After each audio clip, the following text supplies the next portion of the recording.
Palavra da Verdade, com Hernandes Dias Lopes. Meus amados, vamos abrir a Palavra de Deus na carta de Tiago, capítulo 3.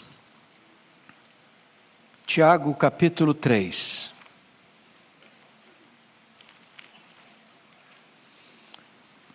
Faremos a leitura do verso 1 ao verso 12.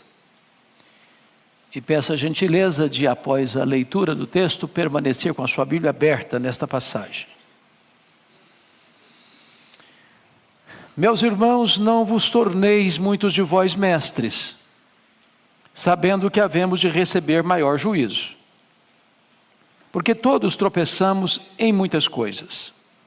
Se alguém não tropeçar no falar, é perfeito varão, capaz de refrear também todo o corpo.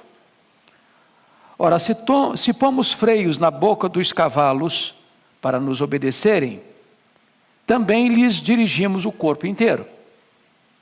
Observai igualmente os navios, que sendo tão grandes e batidos de rijos ventos, por um pequeníssimo leme, são dirigidos para onde queira o impulso do timoneiro. Assim também a língua, pequeno órgão, se gaba de grandes coisas. Vede como uma fagulha põe em brasas tão grande selva. Ora, a língua é fogo, é mundo de iniquidade. A língua está situada entre os membros do nosso corpo e contamina o corpo inteiro. E não só põe em chamas toda a carreira da existência humana, como também é posta ela mesma em chamas pelo inferno. Pois toda espécie de feras, de aves, de répteis e de seres marinhos se doma, e tem sido domada pelo gênero humano. A língua, porém, nenhum dos homens é capaz de domar. É mal incontido, carregado de veneno mortífero. Com ela bendizemos ao Senhor e Pai, também com ela amaldiçoamos os homens feitos à semelhança de Deus. De uma só boca procede bênção e maldição. Meus irmãos, não é conveniente que estas coisas sejam assim. Acaso pode a fonte jorrar do mesmo lugar o que é doce e o que é amargoso? Acaso, meus irmãos, pode a figueira produzir azeitonas ou a videira figos? Tampouco fonte de água salgada pode dar água doce. Eu quero meditar com os meus amados sobre o tema cuidado com a sua língua. Cuidado com a sua língua. Bom, esse Tiago que escreve esta carta não é o Tiago apóstolo. O Tiago apóstolo foi assassinado em Jerusalém por ordem do rei Agripa I. Esse Tiago aqui é o filho de Maria, é o irmão de Jesus, que foi convertido apenas após a ressurreição de Jesus, e que se tornou um líder da igreja de Jerusalém.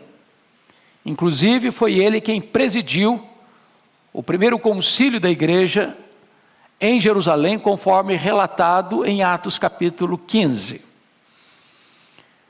Tiago é considerado o livro de Provérbios do Novo Testamento.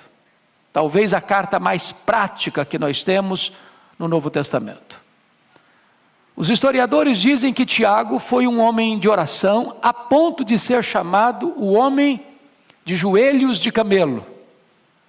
Tal a forma com que ele orava de joelhos, que engrossou seus joelhos, e ele era esse homem prático, por isso homem de oração. Nesta carta, ele carrega as tintas para enfatizar que o cristianismo prático passa pela nossa comunicação, passa pelo uso da língua. Se não, vejamos, olha aí capítulo 1, verso 19 comigo, e peço que você leia essa passagem comigo, toda a igreja comigo, Tiago 1,19, vamos juntos? Sabeis estas coisas, meus amados irmãos, todo homem, pois, esteja pronto para ouvir, tardio para falar, tardio para se irar. Então, o primeiro conselho dele na carta é: seja tardio para falar, pense melhor, pense bem. A língua é o megafone do coração. A língua só fala o que é produzido no coração. Então, reflita antes de falar. Segundo conselho, olha comigo capítulo 1, verso 26, vamos todos ler. Se alguém supõe ser religioso, deixando de refrear a língua, antes enganando o próprio coração, a sua religião é vã. Por que você engana o coração? Porque se você não refreia a língua e está dizendo meu coração é bom, mas a língua é má, tem uma incoerência aí, você está enganando a você mesmo. A língua é como esse painel do seu carro, é um espelho. Ele só vai reproduzir o que está programado. Você programa no seu celular, ele aparece no espelho. O coração é a fonte, a língua é o megafone do que é produzido no coração. Então, se você não refreia a sua língua, então a sua religião é de boca para fora, não é sincera, não é verdadeira, porque tudo emana e procede do coração. Vamos dar uma olhadinha agora no capítulo 4, verso 11. Olha aí comigo e vamos ler juntos. Vamos lá? Irmãos, não faleis mal uns dos outros. Aquele que fala mal do irmão, ou julga seu irmão, fala mal da lei, e julga a lei. Ora, se julgas a lei, não és observador da lei, mas juiz. Então, preste atenção. Sobretudo nesse tempo de tanta polarização política, ou de tantas tensões no Brasil, às vezes nós corremos o risco de sermos colhidos falando mal. E às vezes falando mal de irmão. E Tiago está nos exortando aqui que nós não somos juízes, nós somos irmãos. E nós não devemos falar mal do irmão.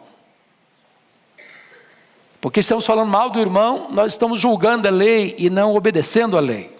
Bom, mas agora nós vamos nos concentrar no texto.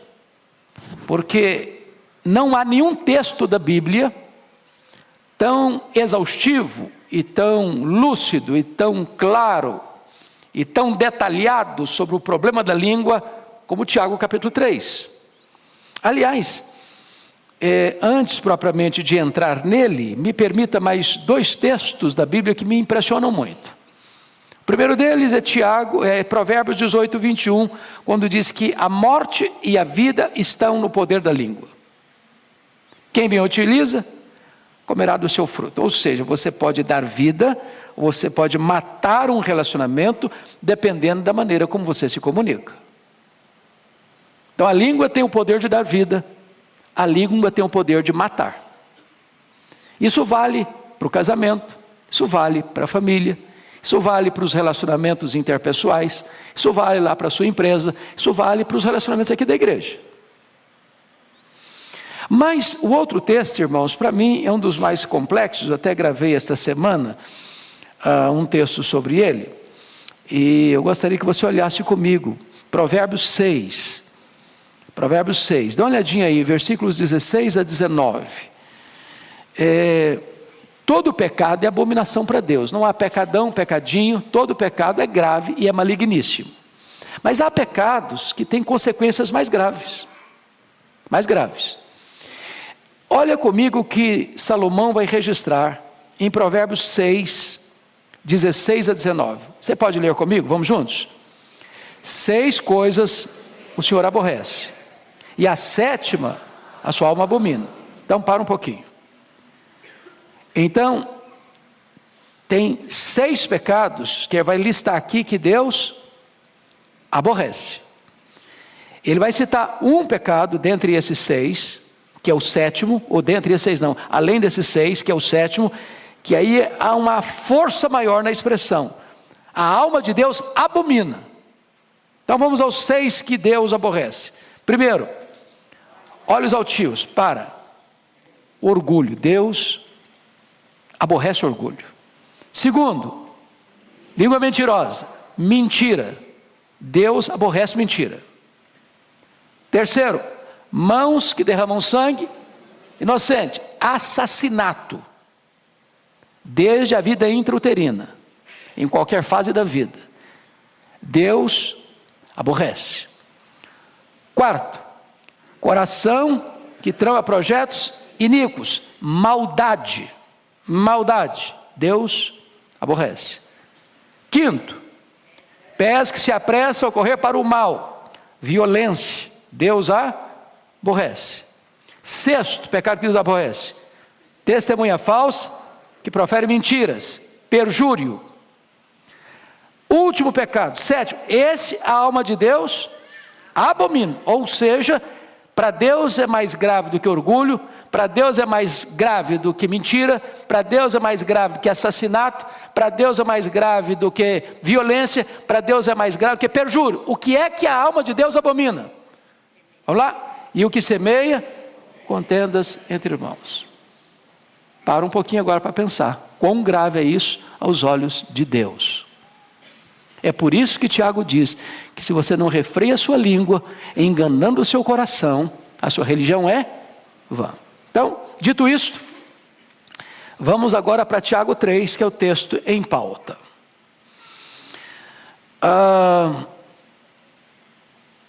Começando com o verso 1, ele se dirige à igreja assim: meus irmãos. Quem são os meus irmãos? Capítulo 1, versículo 1, ele está se dirigindo às 12 tribos que se encontram na dispersão. Então é gente que está passando por lutas na vida. Quando você está passando por lutas na vida, sobretudo injustiça, que dispersão significa que o cara teve a sua casa saqueada, seus bens sequestrados, ele está perambulando pelo mundo, ele está passando uma situação difícil, e ele então se dirige a essa comunidade, diz: meus irmãos, não vos torneis muitos de vós mestres, sabendo que havemos de receber maior juízo. O que ele está dizendo? Que se você ocupa uma posição de destaque, de liderança, a régua vai ficar lá em cima. Quanto mais conhecimento, quanto mais responsabilidade, quanto mais liderança você exerce, maior é o grau de responsabilidade que vai se requerer de você, no trato da sua comunicação. Então o fato de você ser um líder não isenta você de responsabilidade, ao contrário, aumenta a sua responsabilidade na comunicação. Vamos ao verso 2. Leia comigo o verso 2. Porque todos tropeçamos em muitas coisas. Se alguém não tropeça no falar, é perfeito varão, capaz de refrear também todo o corpo. Primeiro, Tiago está admitindo aqui que não tem ninguém que sobra, que fica como exceção no critério de não pecar, de não tropeçar. Ele diz todos. Então, o líder e o liderado, o maduro na fé e o neófito, todos tropeçamos. E ele diz em algumas coisas? Não, todos tropeçamos em muitas coisas. Então baixa a bola, porque nós não estamos aí com esse performance todo, não. Todos tropeçamos em muitas coisas. Ele está usando o todo para certamente enfatizar um aspecto específico. O maior obstáculo onde mais tropeçamos na vida é na nossa língua. Ela é tão comprida que ela serve de laço para os nossos pés. E agora, depois que ele trata disso, é como se ele mostrasse para nós duas figuras. Alguém já disse e eu concordo. A língua ou a palavra falada é como uma flecha que você lança. Depois que você a lançou, você não a recolhe mais. Falou, não dá para engolir mais essa palavra que você falou. Ela vai atingir, vai ferir, vai machucar alguém. Segunda figura. A língua é como você subir no alto de uma montanha e solta um saco de penas. Não dá para recolhê-las todas mais. Então, notinha de rodapé e conselho. Não discuta em mídias sociais. Isso é soltar um saco de penas. Não adianta depois, mas eu vou ter direito de resposta. Não, o que você falou vai alcançar um outro horizonte. O seu direito de resposta, ou a sua defesa, ou a sua apologia, não vai alcançar as mesmas pessoas. Então, cuidado, prudência. Porque falou, não dá para recolher todas as palavras mais. Bom, dito isto, então agora vamos observar algumas coisas interessantes. Ele vai usar aqui 6 figuras sobre a língua. A figura do freio, a figura do leme, a figura do fogo, a figura do veneno, a figura da fonte e a figura das árvores frutíferas. São 6 metáforas que ele vai usar. Instrutivas. Tiago é prático, Tiago é o Provérbios do Novo Testamento. E ele quer tornar esse assunto tão pedagógico, tão fácil de entendimento, que a melhor maneira de você ilustrar, ou orientar, ou clarear um conceito, é dando exemplo, usando figuras, imagens. Uma imagem ou um símbolo vale mais do que 1000 palavras. Então, notem comigo, por favor, versos 3 e 4. Vamos ler esses 2 versos juntos. Vamos lá? Ora, se pomos freio na boca dos cavalos para nos obedecer, também lhes dirigimos o corpo inteiro. Observai igualmente os navios, que sendo tão grandes e batidos de rijos ventos por um pequeníssimo leme, são dirigidos por onde quer o impulso do timoneiro. Então, quais são as 2 figuras que ele usa aqui? A figura do freio e a figura do leme. Eu não sei quantos aqui tiveram o privilégio, como eu, de nascer na roça, porque nascer na roça é um privilégio, sabia? É um privilégio, você tem conhecimento dos 2 lados da vida. E você já viu um potro, um cavalo jovem, com força? Ele é selvagem, ele não é dominado, não se pode montar nele, a não ser um profissional. Por quê? Porque ele tem força. E a força dele não está o quê? Domesticada. E ele é um risco, ele é uma ameaça, ele é um perigo. Ele vai usar a força dele para ferir você, para derrubar você, para machucar você. Mas acontece que tem profissionais, são os domadores, e botam um freio na boca dele. Daqui a pouquinho ele é domesticado. Uma criança pode subir nesse cavalo, ele tem a mesma força, ele tem o mesmo potencial, ele tem a mesma capacidade, mas agora ele obedece comando. Então, assim como o freio controla um cavalo que tem toda a força, mas não usa essa força para destruição, mas para o serviço, a língua, sendo um pequeno órgão no corpo, vai controlar você, para você não ser intempestivo, para você não ser destemperado, para você não trazer tragédias na hora de comunicar-se, mas ser o quê? Disciplinado. Segunda figura, um navio. Navio é grande, carrega muita carga, transporta muita gente, singra as águas dos oceanos mais profundos, suporta rajadas de ventos violentas, mas esse navio tão grande é dirigido por um pequeno leme, e o timoneiro está lá no leme, e vai guiando o navio, para que ele não se arrebente nos rochedos, para que ele não passe perto dos icebergs, e rasgue o casco, e chegue ao naufrágio.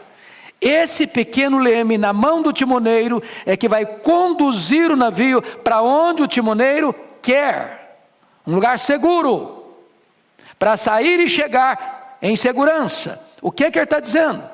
Que a nossa língua tem o poder de nos dirigir no meio das tempestades da vida, para não nos arrebentarmos nos rochedos da história, para não sermos feridos e nem ferirmos alguém com a nossa língua. Se você controla a língua, você tem bênção sobre você, e bênção na vida dos outros.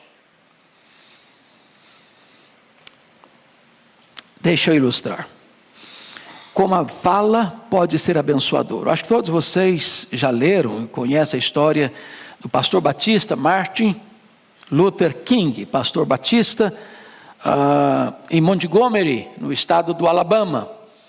Ele se levanta em 1960 para combater de forma pacífica o problema da segregação racial nos Estados Unidos. E vocês se lembram do famoso discurso dele, I have a dream, eu tenho um sonho, proferido no Memorial de Lincoln, em 1963, onde ele diz que o sonho dele é que um dia seus filhos fossem julgados pelo seu caráter e não pela cor da sua pele. Isso leva então os Estados Unidos, no ano seguinte, 1964, a sancionar a lei, acabando com a questão da segregação racial, e nesse mesmo ano ele recebe o título de Prêmio Nobel da Paz. Ele vem a ser assassinado no dia 4 de abril de 1968, em Memphis, no Tennessee. Mas a causa pela qual ele se levantou e usou a sua língua para comunicar essa mensagem, trouxe uma grande vitória para o povo da América. Você pode usar a sua língua para transformar o local, para mudar o ambiente, para abençoar a nação. Como você pode usar a sua língua também para semear contendas e guerras e tragédias. E a história está eivada de exemplos dessas tragédias. Vamos à segunda figura nos versos 5 a 6. Leia comigo, por favor, 5 e 6.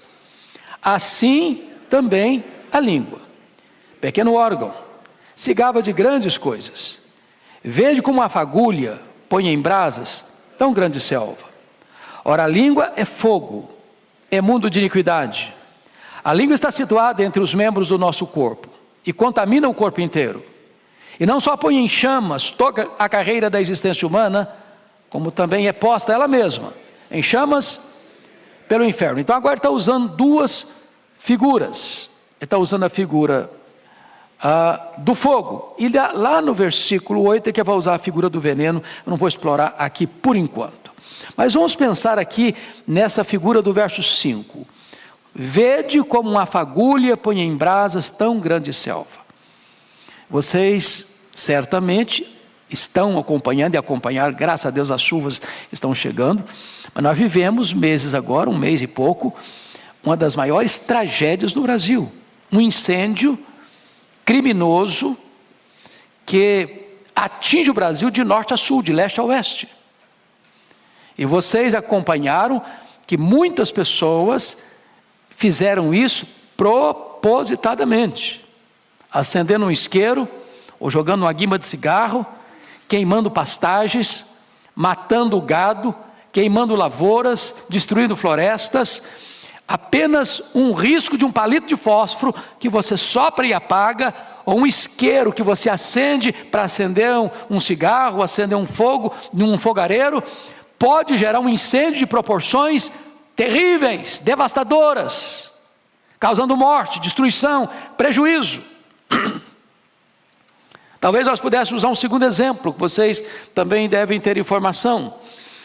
O incêndio que aconteceu no dia 8 a 10 de outubro de 1971 em Chicago, quando Moody fazia lá uma cruzada. Para vocês terem uma ideia da gravidade desse incêndio, 100 mil casas atingidas, 17.500 prédios atingidos, centenas de pessoas mortas.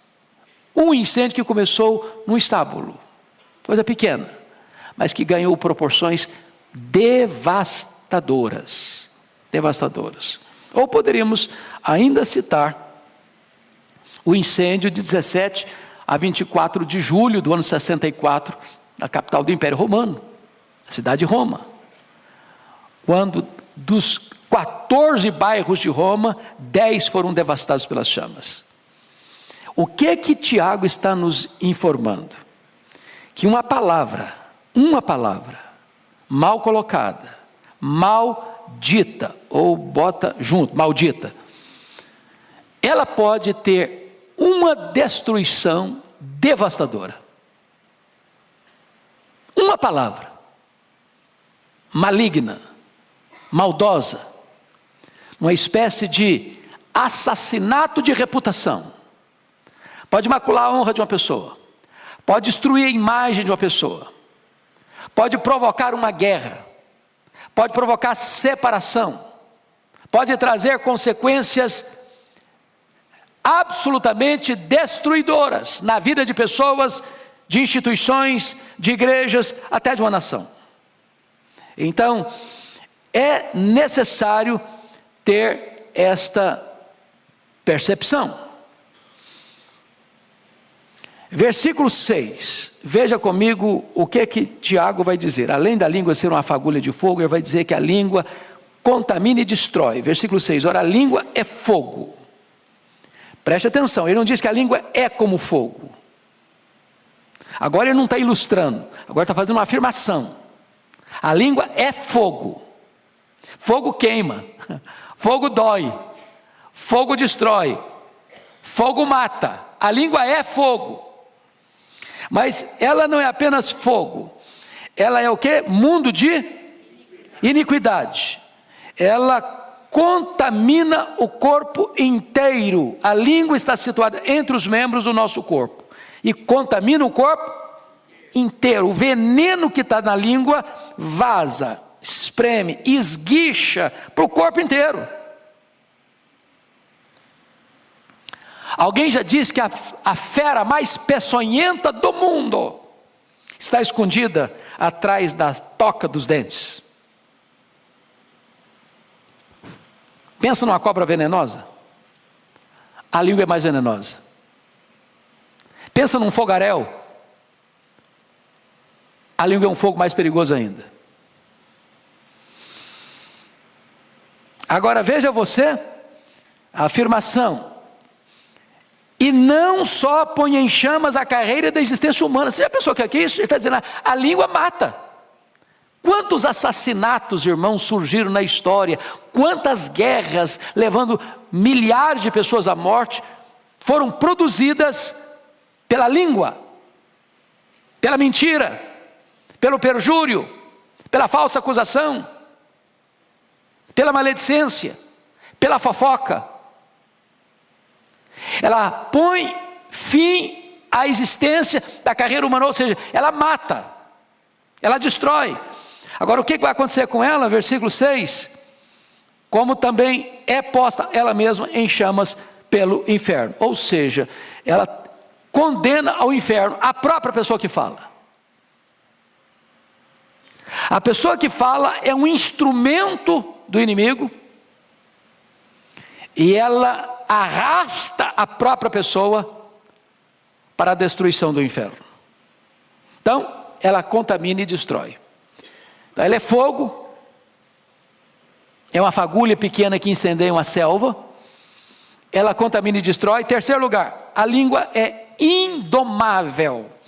Vamos ao verso 7 e 8, leia comigo por favor. Pois toda espécie de feras, de aves, de répteis, de seres marinhos, se doma, tem sido domada pelo gênero humano. A língua, porém, nenhum dos homens é capaz de domar. É mal incontido, carregado de veneno mortífero. Vamos pegar só até impossível de domar. Então, ele está usando aqui uma possibilidade, um fato, uma realidade. Deus criou o homem, colocou o homem no jardim, deu ao homem a capacidade de dar nome aos animais e mais, de dominar sobre as aves dos céus, sobre os animais da terra e sobre os peixes do mar. Ou seja, o homem recebe o poder de Deus para domesticar e dominar os animais voláteis, os animais terrestres e os animais aquáticos. O homem tem esse poder e de fato o homem tem exercido esse papel. Ele doma mesmo as aves dos céus, os animais da terra e os peixes do mar. O homem tem essa habilidade, essa gestão, esse governo concedido pelo próprio Deus. Agora, depois de fazer essa declaração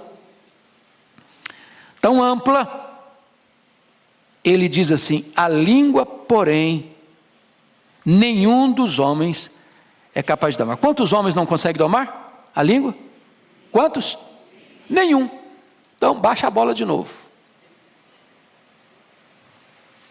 Nenhuma pessoa nesse auditório, nem nas milhares de pessoas que estão nos assistindo, pode cruzar os braços. Isso aí não tem nada a ver comigo. Eu sou um perfeito varão que nunca tropecei na minha língua. Quem de nós ousa dizer que nunca errou?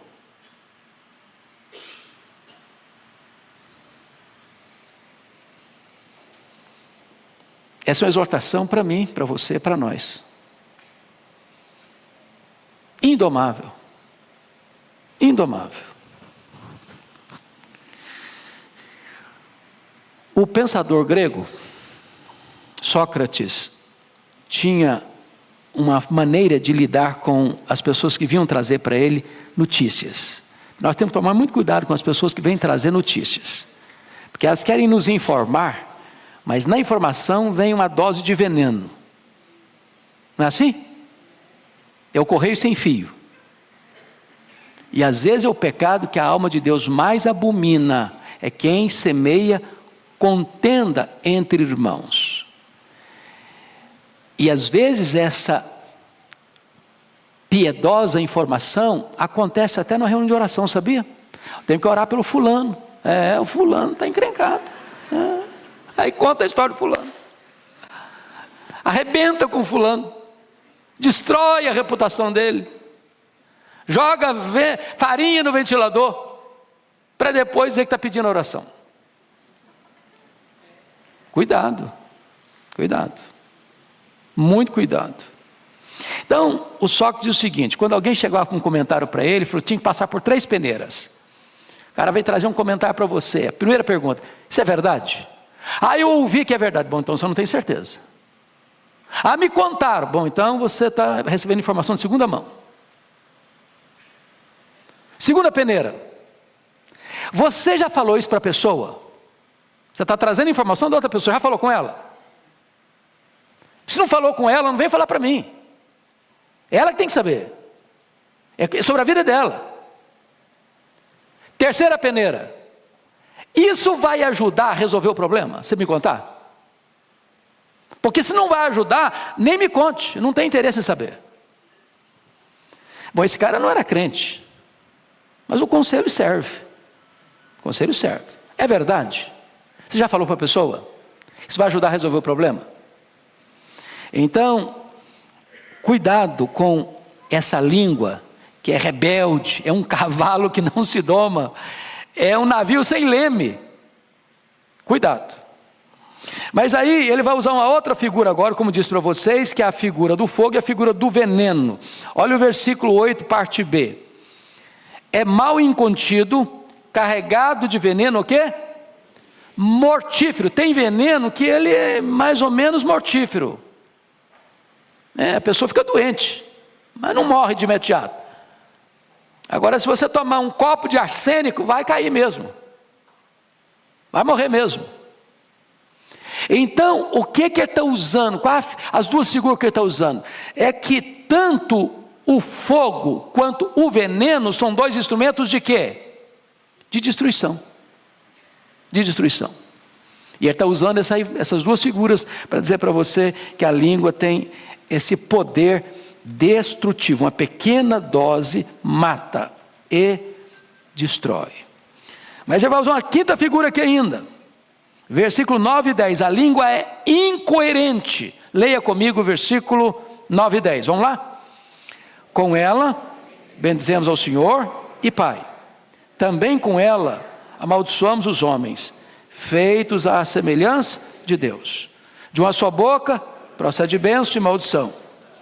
Meus irmãos, não é conveniente que essas coisas sejam assim. Então, ele está usando aqui 2 realidades e dando um conselho.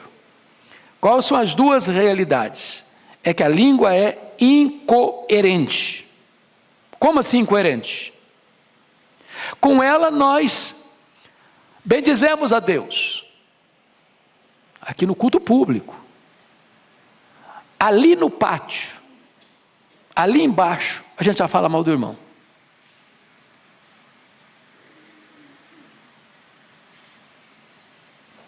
Como assim? A mesma língua? Que acabou de bendizer a Deus, está amaldiçoando alguém que fez feita a imagem de Deus? Olha a incoerência. Eles uma mesma língua, procede bênção e maldição. Eu abençoo e eu amaldiçoo, com a mesma língua. Incoerente, inconsistência.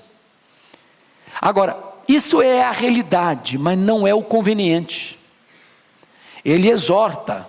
E qual é a exortação dele? Meus irmãos, ele está fazendo um apelo para os irmãos. Veja que ele não está falando para os ímpios, ele não está falando para os pagãos. Ele não está falando para a gente não convertida. Ele está falando para a gente que nasceu de novo. Meus irmãos, isso não é conveniente.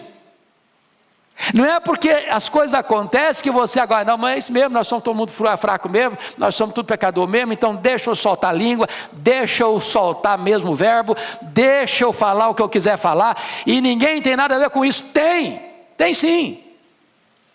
Tem sim. Aquele que não refreia a sua língua, enganando o próprio coração, a sua religião é o quê? Vã. Bom, dito isto, vamos encerrar com o último ponto que ele menciona para nós. Se a língua tem o poder de dirigir, como o freio do cavalo e o leme do navio, se a língua tem o poder de destruir, como o fogo e o veneno, em terceiro lugar, a língua tem o poder de deleitar, como uma fonte e como uma árvore frutífera. Essa é a linguagem dele dos versos 11 e 12. Leia comigo, toda a igreja. Acaso pode a fonte jorrar do mesmo lugar o que é doce e o que é amargo? Acaso, meus irmãos, pode a figueira produzir azeitonas, ou a videira figos? Tampouco fonte de água salgada poderá água doce. Ele está, de certa forma, só mudando as figuras para mostrar novamente a incoerência da língua. Perceberam? Ele está usando uma outra imagem agora.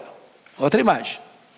Agora não é bem dizer e falar mal do irmão, nem abençoar e maldizer. Ele está usando agora uma linguagem da agricultura, do campo. Então ele está falando de uma fonte. Uma fonte é o lugar de você se dessedentar, sobretudo no Oriente, onde isso era raro. Então você chega e vê uma fonte e você bebe. Vocês se lembram, quando o povo saiu do Israel, chegou no deserto e viram água e foram todos beber com muita gana, e quando beberam, o que estava acontecendo? A água era amarga, não dá para beber. Então você tem fonte de água doce e tem fonte de água salobra.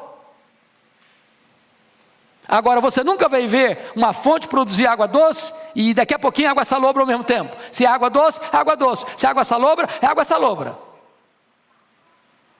O problema é que a língua é tão complexa, que às vezes dessa mesma fonte sai água doce, dessa mesma fonte sai água salgada. A mesma língua que abençoa, amaldiçoa. A mesma língua que glorifica a Deus, fala mal do irmão. Aí vou usar outra figura, a figura da árvore. Ele diz assim, versículo 12: acaso, meus irmãos, pode a figueira produzir azeitonas? A figueira produz o quê? Figo. Azeitona, a videira produz o quê? Uva. É isso mesmo que eu falei? Eu me confundi. Vamos de novo. Acaso, meus irmãos, pode a figueira produzir azeitona? Então figueira produz o quê? Figo. O que produz azeitona? Oliveira. A videira produz o quê? Uva. Ela não produz o quê? Figo. O que produz figo? Figueira. O que ele está dizendo? A fonte produz aquilo que é da natureza dela produzir. Ela é fonte doce ou salgada? A árvore produz segundo a sua espécie. Você não vai colher azeitona de figueira. Você não vai colher uva de oliveira. Então, se cada árvore produz o seu fruto de acordo com a sua espécie, o que nós fomos? Regenerados. Nós somos coparticipantes da natureza divina. Nós temos agora um novo coração, uma nova mente, uma nova vida, pertencemos a uma nova família, uma nova pátria, somos o povo de Deus. E aí ele está concluindo dizendo o seguinte: assim como é incoerente com a mesma boca você exaltar a Deus e falar mal do irmão, com a mesma boca você abençoar e amaldiçoar, assim como é incoerente, ele diz, uma figueira produzir azeitona e uma videira produzir figo, porque foge à natureza da árvore, também ele diz assim, tampouco fonte de água salgada pode dar água doce. Ele encerra não favorecendo a ideia de que vamos continuar sendo incoerentes. Ele encerra dizendo, não é conveniente, gente, não é conveniente. Então, que Deus tenha misericórdia de nós, né? Que Deus tenha misericórdia de nós. Talvez nós pudéssemos dizer como Davi, que as palavras dos meus lábios, o meditar do meu coração, sejam agradáveis à tua presença. Você pode abençoar, você pode ter uma palavra terapêutica, as pessoas podem sair de perto de você mais animadas com a vida, mais encorajadas a viver. Você pode ter na sua língua a medicina e não o veneno. Você pode ser um construtor de pontes, não um cavador de abismos. Você pode ser um ministro da reconciliação e um pacificador e não um gerador de conflitos e contendas. Que Deus nos ajude. Amém.